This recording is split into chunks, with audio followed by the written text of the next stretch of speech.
Assalamu alaikum. I am Dr. Farida Yasmin, Associate Professor of Pathology at the Women's Medical College.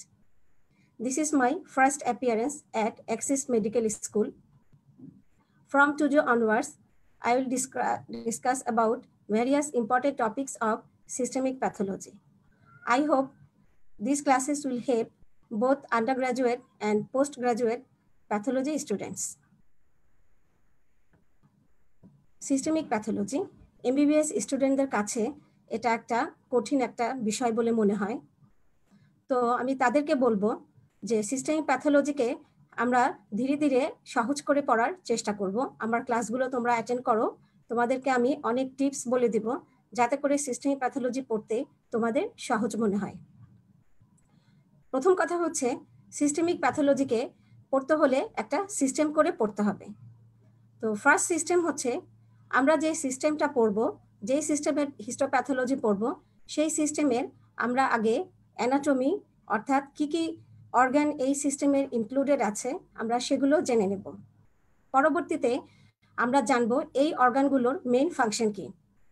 তোমরা anatomy, physiology, হিস্টোলজিতে তোমরা এই সাবজেক্টগুলো পড়ে এসেছো, সব কিছু পড়ার দরকার নেই, একটু রিক্যাপিচুলেট করতে হবে যেন মেইন অর্গান এবং তার ফাংশনগুলো তোমাদের মনে পড়ে যায়। আজকাল ইন্টারনেটেও তোমরা চেষ্টা করতে পারো যে এগুলো দেখে নিতে।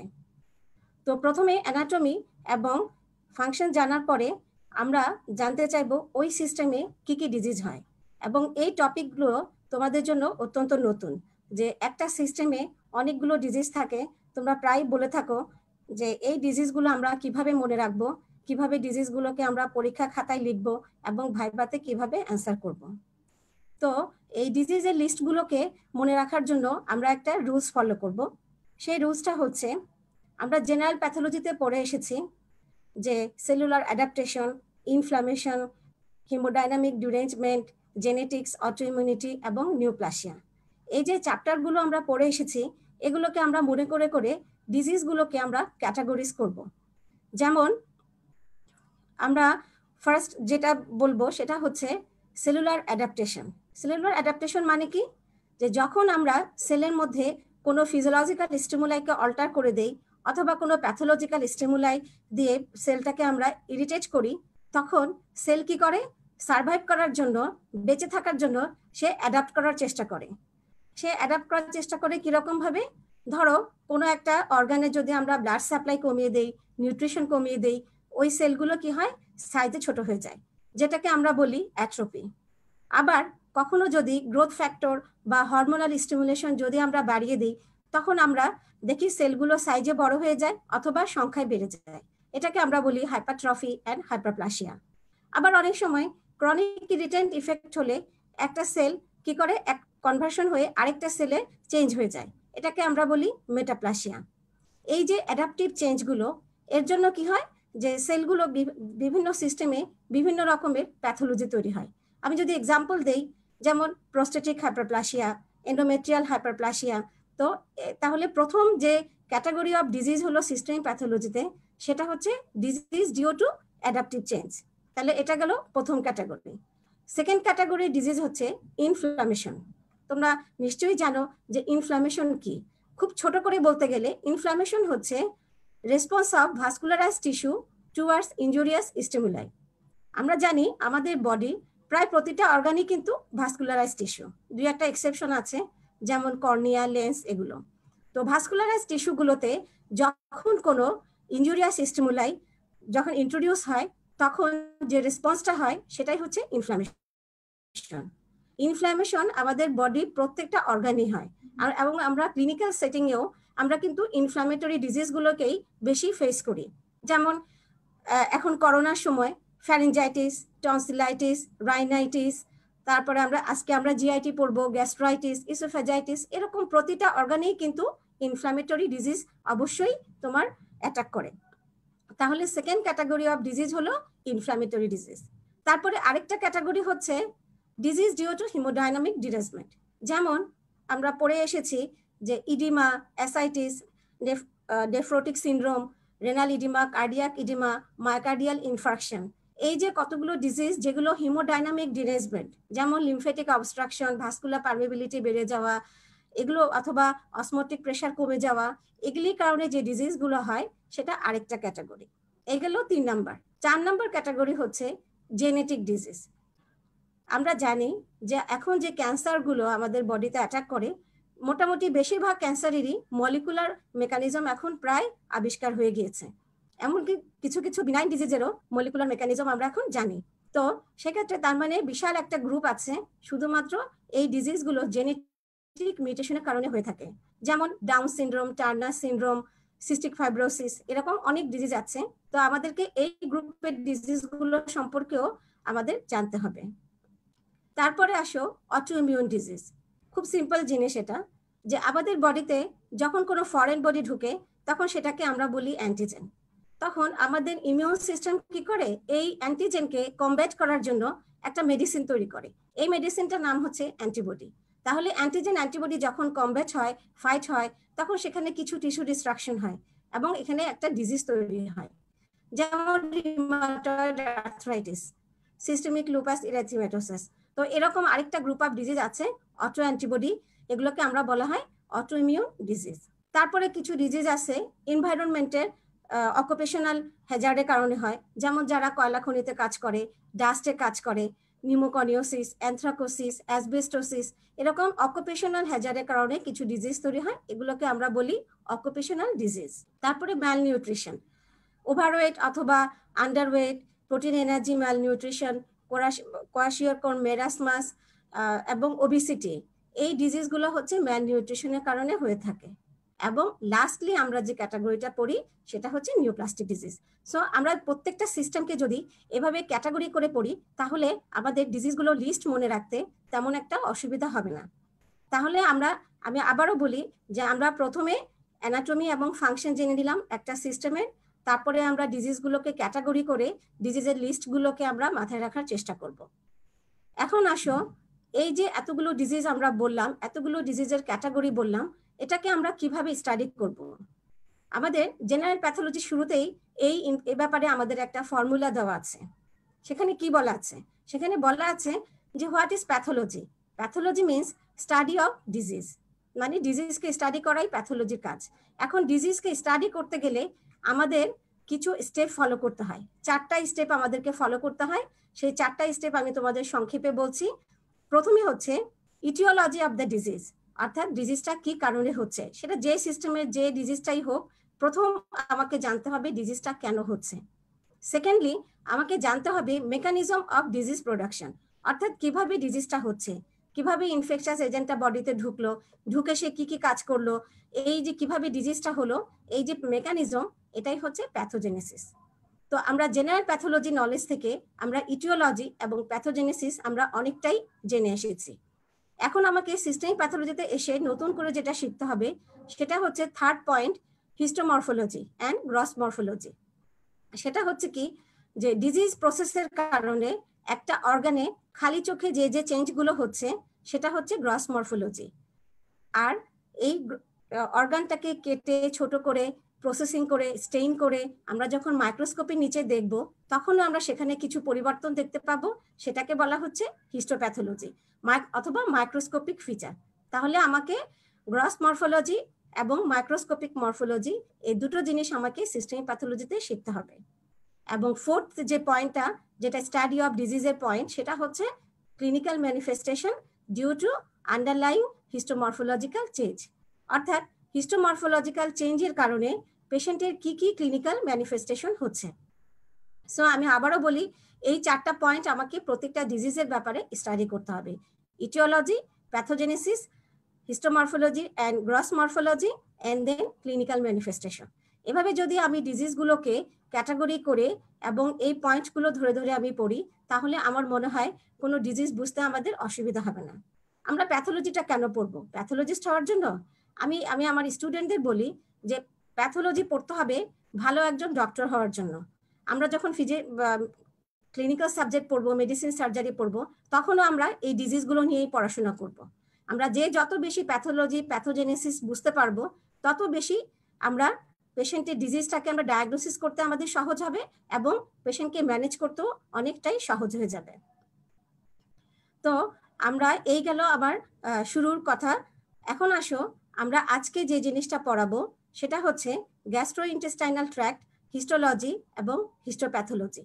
তো আমি আমার সিস্টেম অনুযায়ী যাব যে আমরা গ্যাস্ট্রোইন্টেস্টাইনাল ট্র্যাক্টে প্রথমে আমরা অ্যানাটমিটা দেখে নিই। গ্যাস্ট্রোইন্টেস্টাইনাল ট্র্যাক্ট বলতে আমরা বুঝছি যে স্টমাক এবং ইন্টেস্টাইন, কিন্তু ইসোফেগাস যেহেতু এর একটা কন্টিনিউশন থাকে এবং এর হিস্টোলজিক্যাল স্ট্রাকচার অনেকটা জিআই ট্র্যাক্টের মতোই, তো আমরা ইসোফেগাস থেকেই শুরু করব। তাহলে আমরা diseases of oesophagus, diseases of stomach, diseases of small intestine and diseases of large intestine with appendix, এই ডিজিজগুলো আমরা এই সিস্টেমে পড়ব। আমাদের সহজ করার জন্য আমি আমার ক্লাসটাকে 3টা ভাগে ভাগ করেছি। আজকের ক্লাসে আমি হিস্টোলজি এবং কনজেনিটাল অ্যানোমালি এই দুটো টপিক পড়াবো। দ্বিতীয় ক্লাসে আমি diseases of oesophagus and stomach পড়াবো এবং থার্ড ক্লাসে আমি ডিজিজেস অফ ইন্টেস্টাইন এই ক্লাসটা পড়াবো। আশা করি তোমরা ধৈর্য ধরে আমার সাথে থাকবে। আচ্ছা, এখন আসো, আমি শুরুতেই বলে নিয়েছিলাম যে আমাদেরকে প্যাথোজেনেসিস বুঝতে হবে। ডিজিজটা মেকানিজম, ডিজিজ কিভাবে তৈরি হয় সেটাই হচ্ছে প্যাথোজেনেসিস। এখন প্যাথোলজিতে ডিজিজটা কোথায় তৈরি হয়? শুরু হয় সেলুলার লেভেলে। আমরা জানি প্রথমে একটা সেল ইনজুরি হয়, তারপরে টিস্যু লেভেলে সেটা চেঞ্জগুলো হয়, একদম শেষে এসে অর্গান লেভেলে হয়। সো আমাকে সেল এবং টিস্যু সম্পর্কে একটা ভালো আইডিয়া আমাকে থাকতে হবে প্যাথোজেনেসিস বোঝার জন্য। তো সেই ধারাবাহিকতায় আমরা আজকে জিআইটি হিস্টোলজি একটু শর্ট করে রিক্যাপিচুলেশন করব। তো জিআইটি হিস্টোলজিতে জিআইটির অর্গানগুলো আমরা জানি, এগুলো লুমিনাল অর্গান, অর্থাৎ হলো অর্গান। এখানে লুমেনে খাবার থাকে, ডাইজেশন হয়, অ্যাবজর্পশন হয়, এবং লুমিনের চারপাশে একটা ওয়াল থাকে। এবং আমরা জানি এই যে জিআইটি প্যাথোলজিগুলো এই ওয়ালটাকে কেন্দ্র করেই আবর্তিত হয়। তো আমাকে জানতে হবে জিআইটি ওয়ালের হিস্টোলজিটা। তোমাদের এগুলো এতদিনে পড়া আছে, আমি আশা করছি তোমরা একটু শুধুমাত্র আমি শর্ট রিক্যাপিচুলেশন করছি তোমাদের মনে পড়ানোর জন্য। তো জিআইটি ওয়ালটা হচ্ছে ওয়ালে 4টা লেয়ার থাকে, এটা তোমরা জানো, মিউকোজা, সাবমিউকোজা, মাস্কুলারিস প্রপ্রিয়া এবং অ্যাডভেন্টিসিয়া। আবার মিউকোসাকে আমরা 3টা ভাগে ভাগ করতে পারি, এপিথেলিয়াম, ল্যামিনা প্রপ্রিয়া এবং মাস্কুলারিস মিউকোসা। আচ্ছা, একদম প্রথম যে লেয়ারটা সেটা হচ্ছে লাইনিং এপিথেলিয়াম, এবং লুমেনের পাশে, মানে এই এপিথেলিয়াল সেলগুলোই তোমার লুমেনকে ফেস করে থাকে। এখানে লুমেনে যদি কোনো খাবার থাকে, লুমেনে যদি কোনো ইনফেকশাস এজেন্ট থাকে, কোনো ফরেন বডি থাকে, যাই থাকুক না কেন, ফার্স্ট তাদেরকে এনকাউন্টার করে হচ্ছে লাইনিং এপিথেলিয়াম সেল। এখন জিআইটিতে লাইনিং এপিথেলিয়াম কোনগুলো? আমরা জানি এপিথেলিয়াল সেলের মধ্যে কয়েক রকমের সেল থাকে, যেমন columnar cell, squamous cell, cuboidal cell, transitional cell, এবং অর্গান ভেদে এক একটা অর্গানের এক এক রকমের লাইনিং এপিথেলিয়াল সেল থাকে। তো জিআইটিতে ম্যাক্সিমাম জায়গাতে থাকে হচ্ছে কলামনার সেল, গ্যাস্ট্রোইসোফেজিয়াল জাংশন থেকে শুরু করে রেকটাম পর্যন্ত। আর ইসোফেগাসের আপার পার্টে থাকে স্ট্র্যাটিফাইড স্কোয়ামাস লাইনিং। এখানে আমি একটা কথা বলে রাখি যে মূল যে সেলগুলো স্কোয়ামাস সেল এবং কলামনার সেল। আমরা জানি যে স্কোয়ামাস সেলগুলো বডির এক্সটেরিয়রের কাছাকাছি থাকে, যেমন nasal cavity, oral cavity, external auditory canal, vagina, anus. এখন এই সেলগুলো একটু হার্ডি সেল থাকে, এরা আমাদেরকে প্রোটেকশন দেয় এবং এরা কেরাটিন তৈরি করে, এরা খুব টাফ থাকে। কিন্তু কলামনার সেলগুলো থাকে কি বডি ক্যাভিটি লাইনিং এ থাকে, এদের কাজ হচ্ছে মিউকাস সিক্রেশন করা, লুব্রিকেশন করা, অ্যাবজর্পশন করা, এবং এই সেলগুলো খুব ভালনারেবল থাকে। তো আমরা আসছি যে লাইনিং এপিথেলিয়াম। আচ্ছা, লাইনিং এপিথেলিয়াম আমরা জেনে নিব কি ধরনের সেল দিয়ে এটা তৈরি হচ্ছে। এই এপিথেলিয়াল সেলগুলোকে সাপোর্ট দেওয়ার জন্য থিন একটা কানেকটিভ টিস্যু লেয়ার এর নিচেই থাকে, সেটাকে আমরা বলি ল্যামিনা প্রপ্রিয়া। এখানে লুজ কানেকটিভ টিস্যু থাকে এবং সাথে ছোট ছোট লিম্ব ভেসেল, নার্ভ এবং ইনফ্ল্যামেটরি সেল কিছু থাকে। তার নিচে আছে থিন একটা মাসেল লেয়ার, এটাকে আমরা বলি মাস্কুলারিস মিউকোসা। এটা কোনো কোনো জায়গায় থিন থাকে, কোনো কোনো অর্গানে থিক থাকে। এই মিউকোসার জাস্ট নিচে যে লেয়ারটা থাকে সেটা হচ্ছে সাবমিউকোসা। সাবমিউকোসাতে আমরা জানি কোনো কোনো অর্গানে গ্ল্যান্ড থাকে এবং এখানে লুজ কানেকটিভ টিস্যু দিয়ে তৈরি এটা। এখানে ব্লাড ভেসেল থাকে, এখানে মিসনার্স নার্ভ প্লেক্সাস বলে একটা নার্ভ প্লেক্সাস থাকে জিআইটিতে, সাবমিউকোসাতে, এবং এখানে ভেইন এবং আর্টারি, অর্থাৎ মেইন যে অর্গানের ব্লাড সাপ্লাই সেটা এই লেভেলেই অবস্থান করে। সাবমিউকোসার নিচে আছে মাস্কুলারিস প্রপ্রিয়া, মানে main muscle layer of the organ. এই মাসেল লেয়ারটা দুই রকমের থাকে, আউটার সার্কুলার এবং ইনার অবলিক।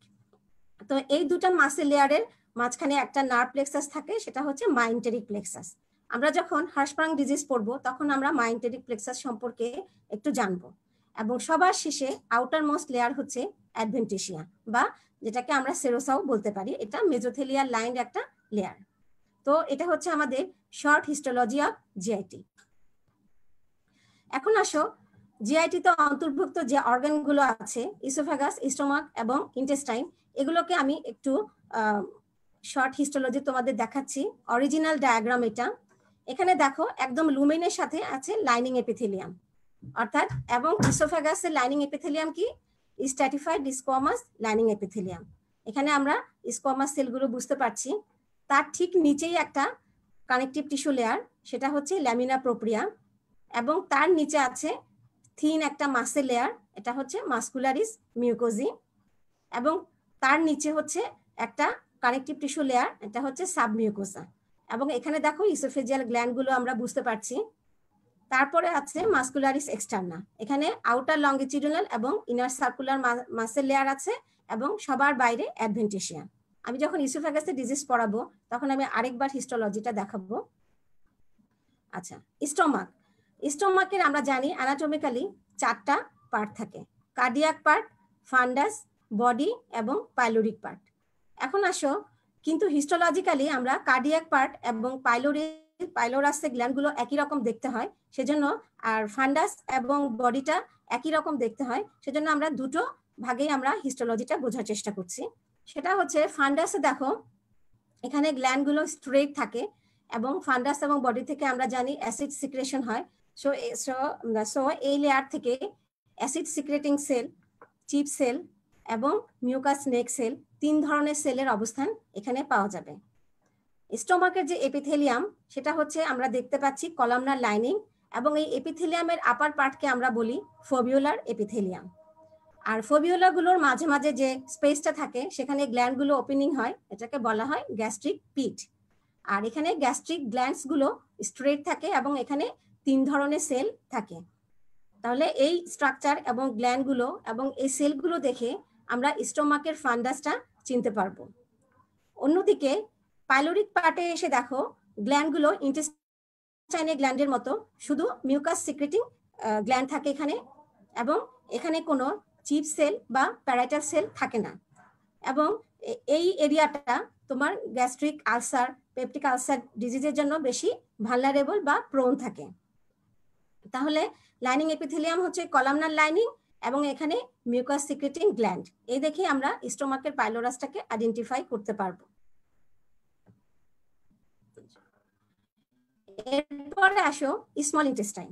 স্মল ইন্টেস্টাইন আমরা জানি যে আমরা খালি চোখে যদি দেখি ডিউডেনাম জেজোনামে আমরা সার্কুলার মিউকোজাল ফোল্ড দেখতে পাই।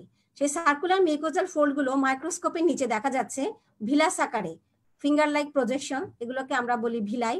ভিলাই দিয়ে আমরা স্মল ইন্টেস্টাইনকে চিনতে পারবো। এখানে এটা হচ্ছে এপিথেলিয়ামটা লুমিনের দিকে প্রজেকশন হয়, যেটাকে আমরা বলি ভিলাই। আর হচ্ছে ল্যামিনা প্রোপ্রিয়াতে গ্ল্যান্ড থাকে, তারপরে থিন মাসকুলারিস মিউকোসা, সাবমিউকোসা এবং মাসেল লেয়ার অন্যান্য লেয়ারের মতোই। আর এই ভিলাই লাইনিংও আমরা জানি যে সিম্পল কলামনার এপিথেলিয়াল সেল থাকে, এবং 2 ধরনের সেল থাকে, অ্যাবজর্পটিভ সেল এবং গবলেট সেল। এখানে গবলেট সেলের ব্যাপারে আমি একটা কথা বলে যাই, সেটা হচ্ছে ইন্টেস্টাইনে যে গবলেট সেলগুলো থাকে সেটা আমরা স্টোমাকে পাই না। তাহলে যখন স্টোমাকে গবলেট সেল আমরা প্রেজেন্ট দেখব তখন আমরা ওটাকে বলবো ইন্টেস্টাইনাল মেটাপ্লাসিয়া। আচ্ছা, এরপরে আসো লার্জ ইন্টেস্টাইন। লার্জ ইন্টেস্টাইনে কোনো ভিলাস স্ট্রাকচার নাই। এখানে আমরা লাইনিং এপিথেলিয়ামের নিচে যে গ্ল্যান্ডগুলো পাই এটাকে আমরা বলি ক্রিপ্ট। তাহলে এখানে আমরা রাউন্ড, সুন্দর, ওয়াইডলি স্পেসিং, রেগুলারলি স্পেসিং গ্ল্যান্ডগুলো দেখে আমরা লার্জ ইন্টেস্টাইন চিনতে পারবো। এখানে অ্যাবজর্পটিভ সেল এবং গবলেট সেল দুটো সেলই থাকে, বাকি মাসকুলারিস মিউকোজা, সাবমিউকোজা অন্যান্য লেয়ারের মতোই থাকবে। তাহলে আমরা লার্জ ইন্টেস্টাইনকে চিনবো হচ্ছে আমরা এপিথেলিয়াম এবং ক্রিপ দেখে, স্মল ইন্টেস্টাইনকে চিনবো হচ্ছে ভিলাই দেখে। তাহলে এভাবে করে আমি একটু করে তোমাদের শর্ট হিস্টোলজি বলে নিলাম, যেন আমরা হিস্টোপ্যাথোলজিটা খুব সহজে বুঝতে পারি। এখানে আমরা ইসোফ্যাগাসে দেখো স্কোয়ামাস লাইনিং এপিথেলিয়াল সেল, স্টোমাকের কলামনার লাইনিং অর্থাৎ ফোবিউলার এপিথেলিয়াম, স্মল ইন্টেস্টাইনের ভিলাই এবং লার্জ ইন্টেস্টাইনের ক্রিপ্ট, এই 4টা মেইন ফিচার আমরা একসঙ্গে দেখে নিলাম যেন আমরা হিস্টোপ্যাথোলজিটা সহজে আইডেন্টিফাই করতে পারি। আচ্ছা, এখন আসো আমি তোমাদের যে পয়েন্টটা শুরুতে বলেছিলাম যে কোনো সিস্টেমের যে ডিজিজের যে লিস্টগুলো, অনেক ডিজিজ এখানে আসে হয়, তো সেগুলোকে আমরা মনে রাখার জন্য আমরা ক্যাটাগরিক্যালি মনে রাখবো। তো ডাইজেস্টিভ সিস্টেমের ডিজিজগুলোকেও আমরা সেভাবেই ক্যাটাগরি করেই মনে রাখবো। তার মধ্যে প্রথম ক্যাটাগরি হচ্ছে কনজেনিটাল অ্যানোমালি। আমাদের বডির প্রায় এভরি সিস্টেমেই কিছু কনজেনিটাল অ্যানোমালি থাকে। আমি আজকে ডাইজেস্টিভ সিস্টেমের কনজেনিটাল অ্যানোমালি গুলো বলবো। সেকেন্ডলি, আমি আগেই বলেছি যে ইনফ্ল্যামেটরি ডিজিজ, যেটা কিনা বডির ভার্চুয়ালি প্রায় অল সিস্টেমকেই এফেক্ট করে। তারপরে আমরা সবসময় আমরা ইনফেকশাস এজেন্টের দ্বারা আক্রান্ত হই, তো একটা ডিজিজ ক্যাটাগরি হচ্ছে ইনফেকশাস ডিজিজ। আমরা ধীরে ধীরে জানবো যে জিআইটিতে কি কি ইনফেকশাস ডিজিজ হয়। তারপরে ডাইজেস্টিভ সিস্টেমের কাজ হচ্ছে কি ডাইজেশন এবং অ্যাবজর্পশন। তাহলে যদি এই ফাংশনটা ঠিক মতো না হয়, যেমন সিলিয়াক ডিজিজ, ডায়রিয়া, তাহলে এখানে কিছু ম্যালঅবজর্পশন ডিজিজও এখানে হয়, যেটা অন্য সিস্টেমে হয়তো হয় না। তাহলে এখানে ম্যালঅবজর্পটিভ ডিজিজ বলে কিছু একটা গ্রুপ থাকবে। তারপরে পলিপ হচ্ছে কি মিউকোজাল প্রজেকশন টুয়ার্ডস লুমেন, এবং জিআইটিতে সার্ভিক্সে আমরা এরকম পলিপয়েড লিশন পেয়ে থাকি। আমরা পলিপ সম্পর্কেও জানবো এবং সবার শেষে আমরা বিনাইন এবং ম্যালিগনেন্ট নিউপ্লাস্টিক ডিজিজগুলো সম্পর্কে আমরা জানবো। তাহলে এই 6টা হচ্ছে আমাদের main disease category of GI tract. এখন আসো আজকে আমরা কনজেনিটাল অ্যানোমালি গুলো সম্পর্কে জানবো। আচ্ছা, জিআই ট্র্যাক্টে আমরা কি কি কনজেনিটাল অ্যাবনর্মালিটিস পেয়ে থাকি? এখানে হচ্ছে অ্যাট্রেশিয়া। অ্যাট্রেশিয়া মানে হচ্ছে কি যে incomplete development of an organ, অর্থাৎ একটা অর্গান যদি ইনকমপ্লিটলি ডেভেলপ থাকে, তার একটা অংশ যদি ডেভেলপমেন্ট না হয়, তাহলে সেক্ষেত্রে একটা থিন একটা নন ক্যানালাইজড একটা কর্ড দিয়ে রিপ্লেসমেন্ট হয়। এই জিনিসটাকে আমরা বলি অ্যাট্রেশিয়া। আমরা দেখাবো ইসোফেজিয়াল অ্যাট্রেশিয়া একটু পরে। ফিস্টুলা মানে হচ্ছে কি abnormal connection between two organs. এখানে ট্রাকি ইসোফেজিয়াল ফিস্টুলা একটা এক্সাম্পল আমি দেখাচ্ছি। তারপরে diaphragmatic hernia, ectopic tissue, Meckel's diverticulum, pyloric stenosis এবং হার্শপার্ং ডিজিজ। এগুলো আমি একটা একটা করে বলছি। তো এই ডিজিজগুলোর ভিতরে এই ডিজিজগুলো নিয়ে যখন কোনো বেবি জন্ম নেয়, তো এই ডিজিজগুলো সবগুলো কিন্তু আমরা সার্জিক্যালি কারেকশন করা যায় না। যেমন মিকলস ডায়াবাটিকুলাম, পাইলোরিক স্টেনোসিস, হার্শপার্ং ডিজিজ, এগুলো হচ্ছে সার্জিক্যালি কারেক্টেবল, তাতে করে পেশেন্টকে সার্ভাইভ করানো যায়। কিন্তু অ্যাট্রেশিয়া, ফিস্টুলা এগুলো হচ্ছে কম্পাটিবল উইথ লাইফ, অর্থাৎ পেশেন্টকে সার্ভাইভ করানো মুশকিল হয়ে যায়। তো আসো আমরা এগুলো সম্পর্কে একটু জানি। Oesophageal atresia and tracheo oesophageal fistula, তো এটা হচ্ছে ইসোফেগাসের সবচেয়ে কমন একটা কনজেনিটাল অ্যানোমালি, এবং মোটামুটি ইসোফেজিয়াল অ্যাট্রেশিয়া প্রায় 90% ক্ষেত্রেই ট্রাকি ইসোফেজিয়াল ফিস্টুলা থাকে। এখানে আমরা একটা ছবি দেখি। এখানে দেখো ইসোফেগাস এবং এর সামনে ট্রাকিয়াটা থাকে। তো এখানে ইসোফেগাসের একটা অংশ ডেভেলপ করেনি, সেজন্য দুটো ভাগে ভাগ হয়ে গিয়েছে, blind upper and lower oesophageal segment. এই ছবিতে দেখা যাচ্ছে যে আপার পার্ট অফ ইসোফেগাসটা ব্লাইন্ড থাকছে, আর লোয়ার পার্ট অফ ইসোফেগাস ট্রাকিয়ার সাথে একটা ফিস্টুলা তৈরি করেছে, এবং এই ভ্যারিয়েন্টটাই সবচেয়ে কমনলি আমরা পেয়ে থাকি। আরেকটা ভ্যারিয়েন্ট হচ্ছে যে ইসোফেগাসটা প্যাটেন্ট থাকবে, কিন্তু শুধুমাত্র একটা ফিস্টুলা তৈরি হবে ট্রাকিয়ার সাথে।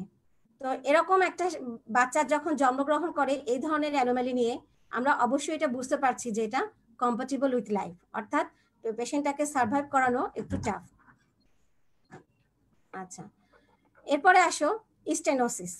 স্টেনোসিস বলতে আমরা বুঝি incomplete form of atresia. Atresia মানে হচ্ছে একেবারেই ডেভেলপড হচ্ছে না, আর স্টেনোসিস হচ্ছে যে ডেভেলপমেন্টটা ইনকমপ্লিট থাকতেছে, এবং তার যে লুমেনটা থাকে, যেহেতু ইসোফেগাস এর একটা লুমিনাল অর্গান, এই লুমেনটা ন্যারো হয়ে যাবে।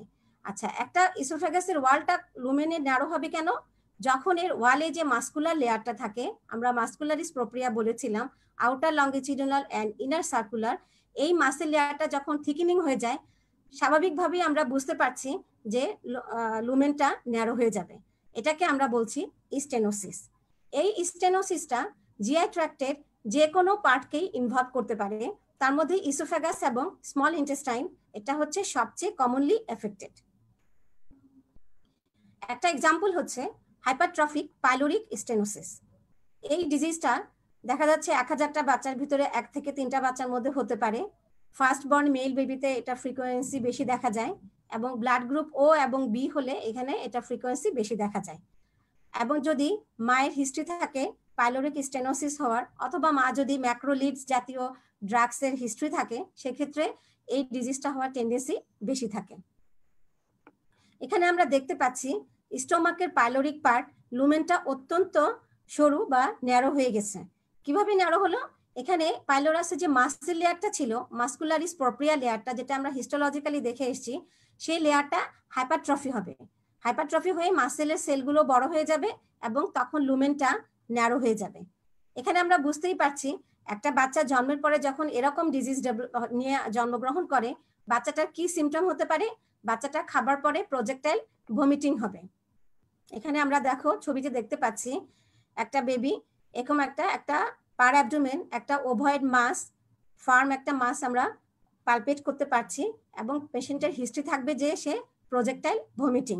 Palpable olive shaped firm movable mass থাকবে, এবং অনেক সময় আমরা স্টোমাকের পেরিস্টালটিক ওয়েবটাও আমরা বাইরে থেকেই বুঝতে পারবো।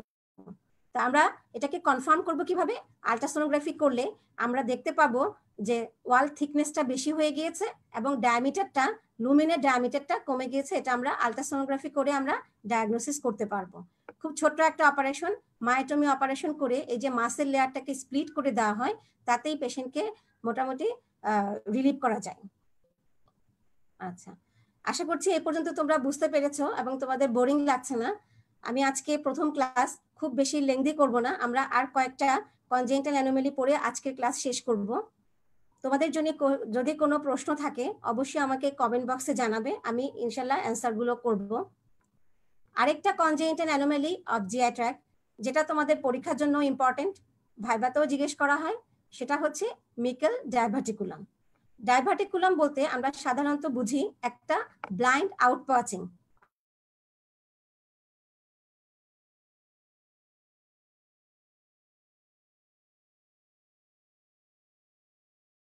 Of mucosa.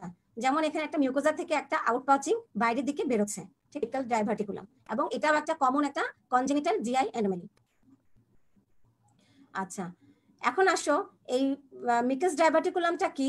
এটা হচ্ছে র্যামনেন্ট অফ ভাইটেলো ইন্টেস্টাইনাল ডাক্ট অথবা ওমফেলো মেজেন্টেরিক ডাক্ট।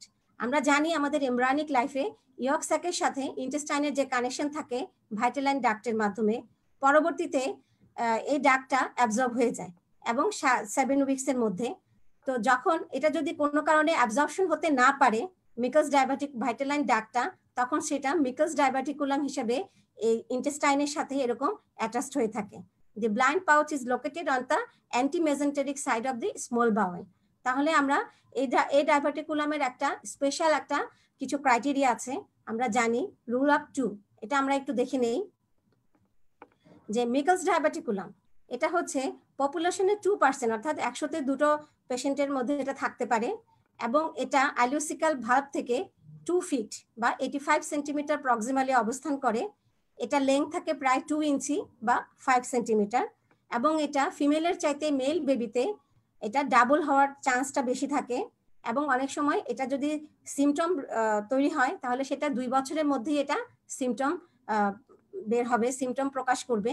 তাহলে রুল অফ 2 তোমাদের পরীক্ষার সময় প্রায় জিজ্ঞেস করা হয়, তো আশা করি তোমরা জিনিসগুলো মনে রাখবে। আমি আবারও বলছি 2% অফ পপুলেশনে হচ্ছে 2 feet from proximal to the ileocecal valve, 2 inches long, twice as common in male as in female, and symptomatic by age 2। ঠিক আছে, তাহলে এটা হচ্ছে মিকেলস ডায়াবেটিকুলাম সম্পর্কে তোমাদের ইনফরমেশনগুলো তোমাদের একটু মনে রাখতে হবে। আচ্ছা, এখন মিকেলস ডায়াবেটিকুলাম এটা একটা আউটপাচিং, তাহলে এই লাইনিং এপিথেলিয়ামটা কি হবে? এই লাইনিং এপিথেলিয়ামটা বলা হচ্ছে যেহেতু স্মল ইন্টেস্টাইনের আউটপাচিং, সো এই স্মল ইন্টেস্টাইনের ওয়ালে যে লেয়ারগুলো থাকে যেমন মিউকোজা, সাবমিউকোজা, মাস্কুলারিস প্রপ্রিয়া এবং সেরোসা, সবগুলো লেয়ারই থাকে, এবং যেহেতু সবগুলো লেয়ার প্রেজেন্ট থাকে সেজন্য এটাকে বলা হয় ট্রু ডায়াবেটিকুলাম। যদি সবগুলো লেয়ার প্রেজেন্ট না থাকতো তখন আমরা সেই ডাইভার্টিকুলামকে বলি ফলস ডাইভার্টিকুলাম, ঠিক আছে। এবং এটার আরেকটা ইম্পর্টেন্স ক্যারেক্টারিস্টিক হচ্ছে যে এখানেও আমরা একটোপিক প্যানক্রিয়াটিক অথবা গ্যাস্ট্রিক টিস্যু থাকতে পারে এবং সেখান থেকে গ্যাস্ট্রাইটিস বা পেপটিক আলসার অথবা প্যানক্রিয়াটাইটিস এই ধরনের ডিজিজগুলো এখানে ডেভেলপ করতে পারে। সেজন্য জিআই ট্র্যাক্টের যে কোনো ডিজিজই মিউকাস ডাইভার্টিকুলামে এফেক্ট করতে পারে, এটা আমাদের মনে রাখতে হবে। আচ্ছা, এরপরে আসো হার্সপ্রাং ডিজিজ। এটাও আমরা অনেক বেবি জন্মের পরে আমাদের কাছে অনেক পেশেন্ট আমরা পাই যে হার্সপ্রাং ডিজিজ নিয়ে। তো এই ডিজিজটার একটা নাম আছে, সেটা হচ্ছে কনজেনিটাল অ্যাগ্যাংলিওনিক মেগাকোলন। এখানে আমি তোমাদের যে আমি হিস্টোলজিতে বলেছিলাম যে মাস্কুলারিস প্রোপ্রিয়া লেয়ারে outer longitudinal and inner circular দুটো লেয়ার থাকে এবং এই দুটা মাসেল লেয়ারের মাঝখানে একটা নার্ভ প্লেক্সাস থাকে, তোমরা সবাই জানো সেটা হচ্ছে মাইন্টেরিক প্লেক্সাস অথবা অরবাক্স প্লেক্সাস। এবং এই নার্ভ প্লেক্সাসের মেইন কম্পোজিশন হচ্ছে গ্যাংলিয়ন সেল বা যেটাকে আমরা নিউরন বা সেল বডি বলে থাকি।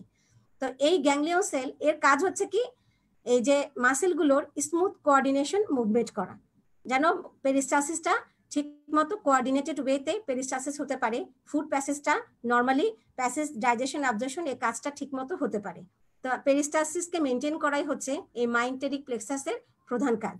এখন যদি কোনো কারণে এই যে গ্যাংলিয়ন সেলটা অ্যাবসেন্ট থাকে তাহলে সেখানে কি হবে, ঠিকমতো পেরিস্টাসিস হবে না।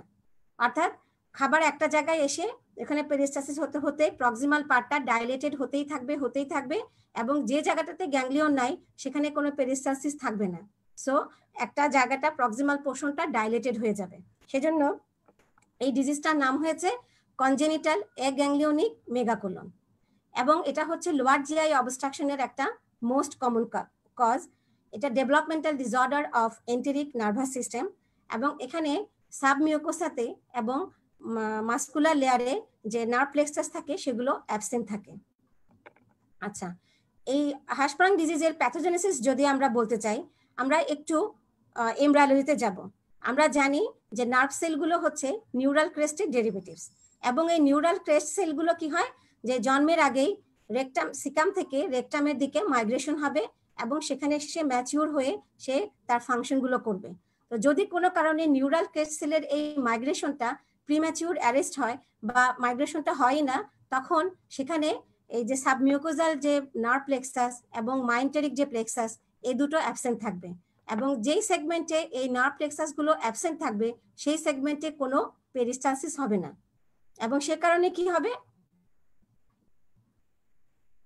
পেরিস্টালসিস এখানে আমরা ছবিতে বুঝতে পারছি যে এই যে সেগমেন্টটা এই সেগমেন্টে কোনো গ্যাংলিয়ন সেল নাই বা সাবমিউকোজাল মিসনার্স নার্ভ প্লেক্সাস এবং মাইন্টারি প্লেক্সাস এই দুটো প্লেক্সাসই এখানে অ্যাবসেন্ট আছে। তো কিন্তু এখানে ফুড প্যাসেজ খাবার তো আসছে, তাহলে এখানে পেরিস্টালসিস হতে হতে একটা সময় এই প্রক্সিমাল পার্টটা হিউজলি ডাইলেটেড হয়ে যায় এবং অনেক সময় এই ডাইলেটেশনটা এত বেশি হয় যে প্রায় 20 সেন্টিমিটার মতো ডাইলেটেশন হয়ে যায় এবং অনেক সময় রাপচার হয়ে যায় এবং সেখানে আমরা মিউকোজাতে তখন ইনফ্ল্যামেশন এবং আলসারও পেতে পারি। তো প্রক্সিমাল পার্টটা যেহেতু ডাইলেটেশন হয়ে যায় অনেক হিউজ পরিমাণে, সেজন্য এটাকে বলা হচ্ছে টক্সিক মেগাকোলন। আর যেহেতু গ্যাংলিয়ন সেলের অ্যাবসেন্টের কারণে এই ডিজিজটা হচ্ছে সেজন্য আমরা বলি অ্যাগ্যাংলিওনিক মেগাকোলন। এখানে রেকটামটা প্রায় সময় বেশিরভাগ সময় এফেক্টেড থাকে। তোমরা শুনে থাকতে পারো যে কোনো বেবি জন্মের পরে দেখা যাচ্ছে তার মেকোনিয়াম পাস করে না, হ্যাঁ, তখন ডাক্তারের কাছে যায়, তখন ডাক্তার তাকে পাররেক্টাল এক্সামিনেশন করে এই ডিজিজটাকে তারা আইডেন্টিফাই করতে পারেন। আচ্ছা, এখানে আমরা ব্যারিয়াম মিল এক্সরে করে এই জায়গাটাতে আমরা একটা অবস্ট্রাকশন বুঝতে পারছি এবং প্রক্সিমাল পার্টটা হিউজলি ডাইলেটেড হয়েছে। আশা করি তোমরা বুঝতে পারছো যে এখানে হেলদি পার্ট অর্থাৎ যেখানে গ্যাংলিয়ন থাকে এই পার্টটাই হিউজলি ডাইলেটেড হবে, সেজন্য এটার নাম মেগাকোলন। কিন্তু যেই পার্টে গ্যাংলিয়ন সেলটা অ্যাবসেন্ট থাকে সেই পার্টটা ন্যারো থাকবে। এখন এটা সার্জারি করে রিকনস্ট্রাকশন করা হয়, অর্থাৎ যে অ্যাগ্যাংলিওনিক যে পার্টটা থাকে সেই অংশটুকু অপারেশন করে ফেলে দেওয়া হয়। ফেলে দেওয়ার পরে আমাদের প্যাথোলজিস্টদের কাছে আসে, আমরা তখন এখানে গ্যাংলিয়ন সেল আছে কি নাই আমরা এখানে করে আমরা কমেন্ট করে দেই। যেমন আমি তোমাদের একটা ফিগার দেখাচ্ছি, এই যে দেখো এখানে আউটার লঙ্গিটিউডিনাল এবং ইনার সার্কুলার যে মাসেল লেয়ার, এর মাঝখানে দেখো নার্ভ প্লেক্সাস, এই সেলগুলোকে বলা হয় গ্যাংলিয়ন সেল। এখানে সেলের নিউরন বডি এটা। তো এই গ্যাংলিয়ন সেল নর্মালি প্রেজেন্ট থাকে যাতে করে মাসেলে স্মুথ পেরিস্টালসিস হতে পারে। কিন্তু যখন হাসপারাং ডিজিজ হয়, কনজেনিটালি নিউরাল ক্রেস্ট সেলের মাইগ্রেশন যেহেতু যখন হয় না, তখন এই যে মাসেল লেয়ারের মাঝখানে কোনো গ্যাংলিয়ন সেল থাকে না। ঠিক আছে, এই গ্যাংলিয়ন সেলের অ্যাবসেন্সের কারণেই এই এই পার্টটা তোমার কোনো পেরিস্টালসিস হতে পারে না। এবং কিন্তু এর আগের যে প্রক্সিমাল পার্ট যেটা, সেখানে তোমার পেরিস্টালসিসের কারণে হিউজলি ডাইলেটেড হয়ে যায়, এবং সে কারণে আমরা ডিজিজটাকে বলি টক্সিক মেগাকোলন। তো আমরা তাহলে জানলাম যে হাসপারাং ডিজিজ কিভাবে হয়। তো এই ছিল স্টুডেন্টস আমার আজকের টপিক। আশা করি তোমরা বুঝতে পেরেছো। যদি কোনো প্রশ্ন থাকে অবশ্যই আমাকে কমেন্ট করবে, আমি তোমাদের প্রশ্নের উত্তর দেওয়ার চেষ্টা করব। নেক্সট ক্লাস আমরা ইনশাল্লাহ আগামী সপ্তাহে এই টাইমে আমরা বসবো, আমরা ডিজিজেস অফ ইসোফেগাস এবং স্টোমাক এই দুটো জিনিস পড়াবো। তো আজকের জন্য আমরা শেষ করি। আসসালামু আলাইকুম।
আচ্ছা রিয়াদ, তুমি কি আছো?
হ্যালো।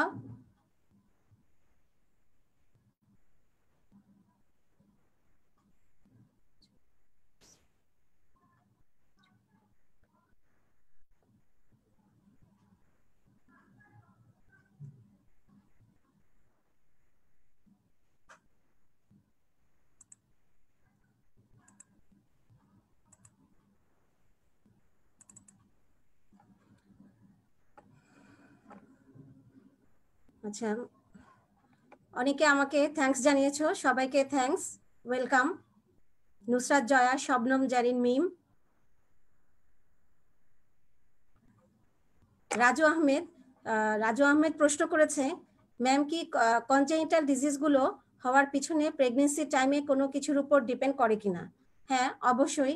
আমরা জানি যে প্রেগনেন্সিতে আমাদের সবগুলো ড্রাগস, সব ধরনের ড্রাগস আমরা ব্যবহার করতে পারি না। কোন কোন ড্রাগস কনজেনিটাল অ্যানোমালি করে তোমাদের নিশ্চয়ই ফার্মাকোলজি নলেজ থেকে যেমন কোনো অ্যান্টিবায়োটিক, ম্যাক্রোলিডস ধরনের ড্রাগস গুলো, অ্যান্টিসাইকোটিক ড্রাগস গুলো, কিছু কিছু ড্রাগস আছে যারা ফিটাসের উপরে তাদের কনজেনিটাল অ্যানোমালি ইফেক্ট আছে। তো আমাদেরকে অবশ্যই অ্যান্টিনেটাল চেক আপের সময় পেশেন্টকে সেগুলো ব্যাপারে আমাদেরকে কশাস সাবধান করে দিতে হবে যে কোন ধরনের ড্রাগস গুলো তাকে দিতে হবে, অর্থাৎ প্রেগনেন্সিতে তাকে সেফ ড্রাগ অ্যাডমিনিস্ট্রেশন করতে হবে।